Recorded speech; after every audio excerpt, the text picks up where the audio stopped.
Hey everybody, welcome back to an episode of the Tuesday Panic, the show for the unprepared youth worker like you and me sometimes, right? And I gotta be honest with you, I am a Walking Dead fan. I have watched it from since episode 1 to the recent episode, season 6, episode 1. And it is season 6, episode 1 is the reason for this video today because I really drew a lesson out of that. And if you're a fan of the show, fantastic. If you're not a fan of the show, you could still use the quotes and you can still use the lesson that I'm gonna put together for this without showing too much or without spoiling it for things or stuff like that. So this particular storyline has to do with Father Gabriel. Now, if you don't know who Father Gabriel is within the story, let me give you a little backstory. Father Gabriel is somebody that the crew that is wandering through the zombie apocalypse that runs into. And they find out that eventually he, as a pastor, wound up locking his whole congregation out of the church, and he stayed inside the church safe. And he didn't let anybody else come in, which obviously, in my eyes, put a huge dark cloud over his head. I thought, surely this guy's going to get knocked off soon. He is a terrible, terrible person. And as a pastor, and he says, look, what has he done here? And he has spent basically the past 2 to 3 seasons showing what a terrible person he is.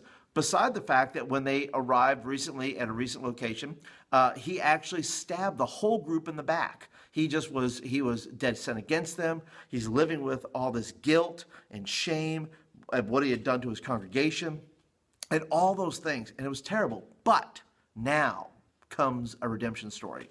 So in this particular episode, season 6, episode 1, Father Gabriel, they are now walking through the town with trying to get out, trying to get through the zombies and everything like that. Father Gabriel, who is now just, we don't know where he is, actually. We don't know. We see that he's sensing that he's getting some light is shining through, but we don't know if he's quite made up for all his terrible things that he's done. But what he does is this. Rick, who happens to be a sheriff, he has a daughter in the show called Judith, and Father Gabriel says, I will take Judith and I will take her to the church and keep her safe while you guys do what you have to do. So we say, yes, Father Gabriel, way to represent there. He says, here's what he says though. He says, I promise. And then he pauses a second and says, I will. And I just thought that was, it gets better, by the way. Let me just continue on with this. But that's the first point. The first point is this. Father Gabriel within the show, at least to me, well, if you're familiar with the show, you know who Herschel was. He kind of represented the church before then. But Father Gabriel now kind of represents the church to me. And so the thing that Father Gabriel represents within that moment is this, is that the church needs to quit making promises and start saying, I will. We need to be an I will people. Instead of I promise, it's I will. So that's his first step to redemption there. Now, cut away to a scene where Enid and Stephen Yoon, who plays Glenn, are in a church. And they are looking for weapons and all those kinds of things.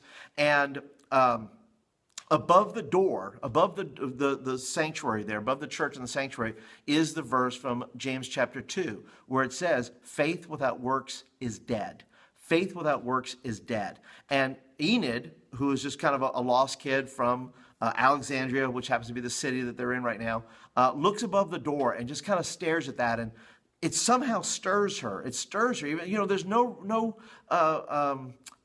connection necessarily between these characters and their relationship with God.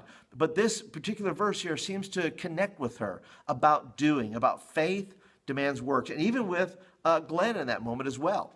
And so what we see here is we have this moment where it's above the church doors, and we're going to come back to that in just a second. But this moment here connects then with Father Gabriel again, cut away back to Father Gabriel, who is talking with his parishioners now in this new town, that he's gathered up a few faithful saints, and they have been praying for salvation. They have been praying, that God would save their town. And Father Gabriel says something so great, so fascinating. Every pastor ought to teach this to their congregation. He says, look, we have been praying for salvation. We've been praying that God would save our town.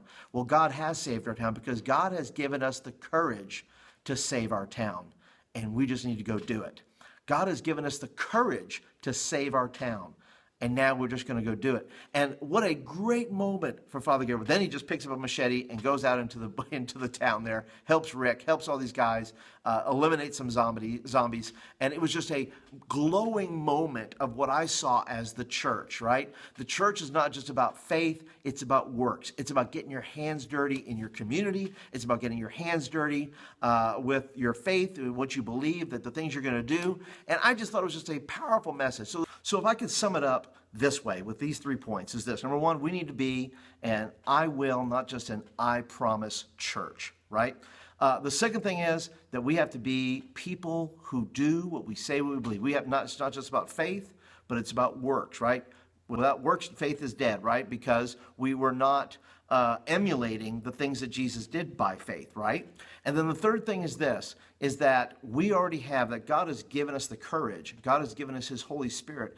God has given us and equipped us with so much to do his work that in the end, all we need to do is execute on those things.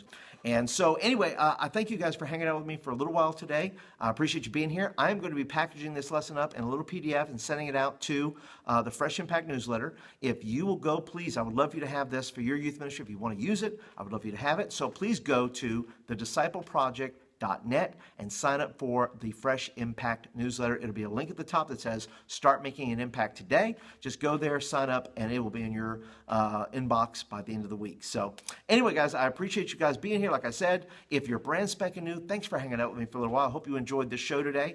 If you want videos like this in your inbox, please be sure to hit the subscribe button right there, and that will get videos like this in your inbox on a regular basis. And if you're a regular, as always, thank you guys so much. Appreciate it. Leave me some comments down below of what you think about the lesson or what you think about the channel. If you have questions, I would love to talk with you guys about that, whatever you guys or whatever on your mind.